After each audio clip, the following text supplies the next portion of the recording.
So I don't think that Moore should retain a property right to his cells, even though he didn't consent to the research that was performed on them.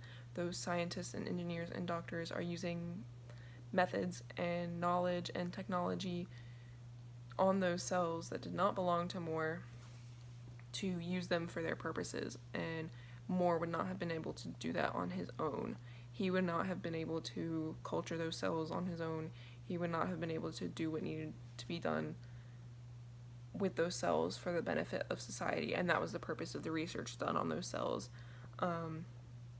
I think it's better to think of removable body parts as an object, because when they're being used in a lab or a hospital, those people are not concerned with you as a person. They're not concerned with your personality, your likes, your dislikes, anything like that. They're concerned with the facts about those objects, those bodily fluids, or body parts. They're concerned with if you are AB positive or O negative, or if you have any underlying conditions or things like that. They're not concerned with you as a person. If some doctors sequenced my genetic code, I personally don't think I should have rights to it, because I personally would have no use for it. I'm not capable of sequencing my own DNA. I'm not capable of using it for anything really.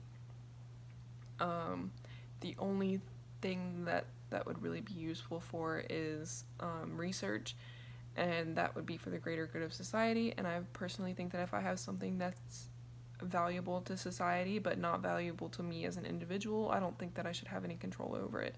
I think it would be selfish to keep that information. I think the only time that I would have a problem with it maybe is if they maybe plastered it somewhere and said this belongs to Sarah Oxenine, but they're not going to do that.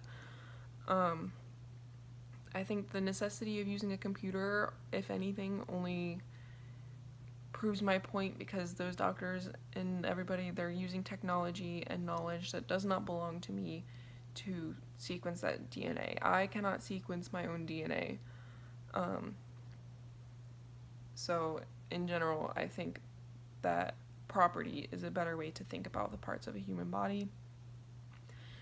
I do think the Cartesian challenge is enough to be considered intelligent, because it stems more from a place of reason. They're not considering just the best option, they're considering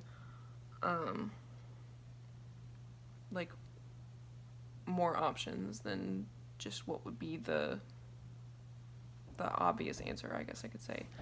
I don't think that Turing's imitation game is a good test for intelligence, because the answers are not coming from a place of reason. Those computers don't have an internal monologue, they don't have social relationships, they don't know how to form them. Everything that they're saying is programmed, and there's a code or a reason for why they're saying it, but it's not a personal internal monologue. They have no self-awareness or reasoning for giving the answers that they're giving. That's just a computer.